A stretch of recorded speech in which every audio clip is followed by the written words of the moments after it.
one's personal life or affairs. Of course, no one defines privacy the same way.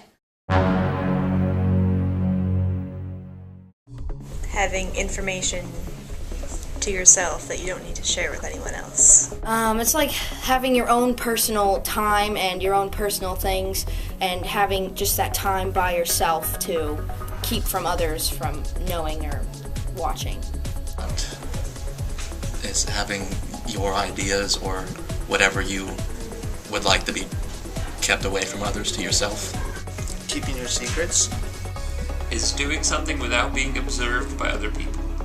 I think for me, privacy is the ability to keep things that are uniquely my own, to keep them to myself and not necessarily to have everybody, as we would say, be privy to personal kinds of information. Privacy is the ability to keep yourself and your information closed from who you shouldn't be seeing. The Bill of Rights does protect privacy on several levels in several different amendments. This includes the First Amendment, which protects the right of personal beliefs, the Third Amendment, which protects the privacy of the home and the right to not house soldiers, the Fourth Amendment, which protects personal property against unlawful searches, and the Fifth Amendment, which protects against self-incrimination. When somebody puts a piece of information out on the web, especially if it's entirely public, is it out there for everyone to see? Some people don't care much, but other people might feel that they're entitled to privacy because it is their intellectual property. When an account is on private, it might be protected with a password, or the owner of the account gives only certain users permission to view the information shared. But how much control do they really have? It seems that these barriers are easily passed. Have we become too comfortable with what we are sharing online? And who, besides our friends and followers, is reading our posts and viewing our photos? People have always been concerned with having a private life, but as technology has advanced over the past years, the world has become a smaller and more connected place. I think as individuals we have a need for privacy because there are certain things in the course of our development, there are certain things that we really want to work through inside of ourselves. That's not something that everybody needs to, be aware of. We want to be able to keep information about ourselves with the people that we want to give that information to, and not to have absolutely everybody have access to them. But the problem is, in our society, we've got all these other external pressures, like what about security issues? Should we be able to tap into people's phone records? Should we be able to track all this stuff? And so, unfortunately, right now we've got the technology is growing so rapidly. We haven't always asked the questions on the other side. Is it ethical to be doing all this snooping that we've been doing and collecting records and trying to find out who's talking to who and who's emailing who? We also have a society that is just exponentially exploding in terms of how people communicate with each other. So now you can be on Facebook and Instagram and Twitter and everything under the sun, and almost to the point where, unfortunately, I see a lot of people giving away their privacy so that their whole lives are exposed.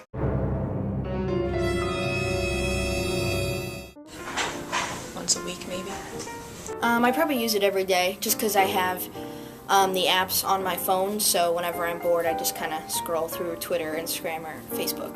Probably like 3 to 5 hours a day, realistically. I might check Facebook like twice a week if I'm lucky. Probably a few times a week. Whenever I get bored. About twice a day for a total of 10 minutes. I don't, only because there's almost nothing on it. Yes, I always have private browsing on so it doesn't save cookies or passwords or anything like that. No. Probably my Facebook could be more secure. I might have changed one or two things on it, but whatever it came with, that's basically what I have. I'm not sure. No, besides what's already set up. Like Facebook, you can't see anything if I'm not your friend. Even with these privacy settings, or lack thereof, what we put on the internet is visible to those who have access to it. This sometimes can carry negative effects. 10% of young people don't get the jobs that they want because employers are looking on their public presence and don't like what they see. Sometimes I think people will expose and give away their privacy, maybe in the name of connecting and social media, but that may not be in their best interest. Another hot-button issue that has come up with the rise of Facebook is its use of advertisements. Facebook has widgets, the little blue F button on websites that connects you to Facebook, that according to the New York Times is integrated into 20% of the top 10,000 websites. These widgets track where a signed-in Facebook user has been and what they do, using conversion tracking, and adjust the ads in the displayed sidebar accordingly. The reason that Facebook can do this is because people, by using Facebook and agreeing to the terms and conditions, are consenting for their data to be stored and spread. But these terms and conditions are pages and pages of writing that almost nobody spends time reading. In a way, this is how websites can abuse the power granted to them by hiding their intentions in roundabout ways, buried under thousands of words. Sure, the user agreed to the terms and conditions, but they didn't truly understand what they were agreeing to. A possible solution to this issue, for all websites, not just Facebook, is to be more upfront about their terms and conditions. Instead of trying to deceive people into sacrificing their own privacy, a more public dialogue of asking what can be done with the personal data collected and gaining active consent from users would be more effective. The people who feel comfortable would provide their consent, and those that don't would not. A more radical solution proposed in an article for Scientific American by Jaron Lanier, a computer scientist and author, is to monetize personal information and make both companies and governments have to pay individuals to access data regarding their private information. This would both incentivize data to be gathered selectively and would also give individuals more control on the price of their information and make them more aware of who is using it and for what. A similar issue to this is the problem with Apple devices and their ability to track every place they're taken through GPS capabilities. This information is not broadcasted, but encrypted as data somewhere in the phone. Apple has access to a tally of every location a user has been to without any mention of what they intend to do with it. Is this ethical? Apple is a company offering a product. Once you buy it, how you go about using it is your own business. If Apple offered an opt-out where one could ask not to be tracked and be more upfront with the capabilities of their products as far as tracking goes, that would be a more ethical solution that would put many minds at ease. I think it's more of a right, because if we only think of it as a privilege, then we're thinking more of like the world of 1980, George Orwell's 1984, that vision that everything should be looked into. And I think as a person, you should be able to have things that are yours, and you can determine who gets to know that part of you. Privacy, though its definitions and values have changed through the years, is a valued and needed piece of human life. The internet has changed the landscape of how we treat privacy in a big way. Public opinion, especially in the younger generation, is seeing the opinion of privacy shifting from a right to a privilege. However, if we're willing to stand up, protect our already given rights, and defend our private lives as they are, we can keep our identities intact and our sensitive information safe.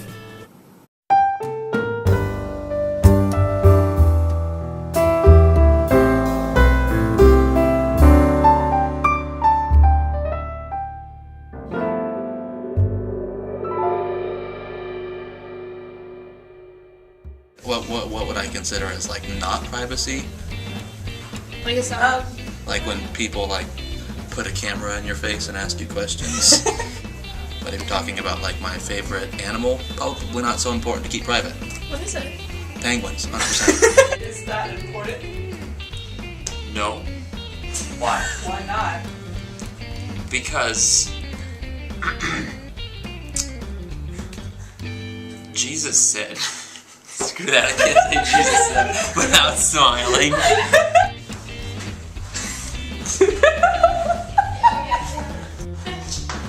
Keep going! Little girl, you know it. Love.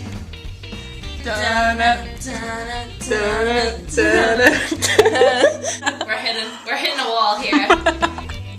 We're about to hit the wall. Oh, there it is. How often do you use the internet and social media? Never. Really? I'm partially Amish. We're Facebook friends.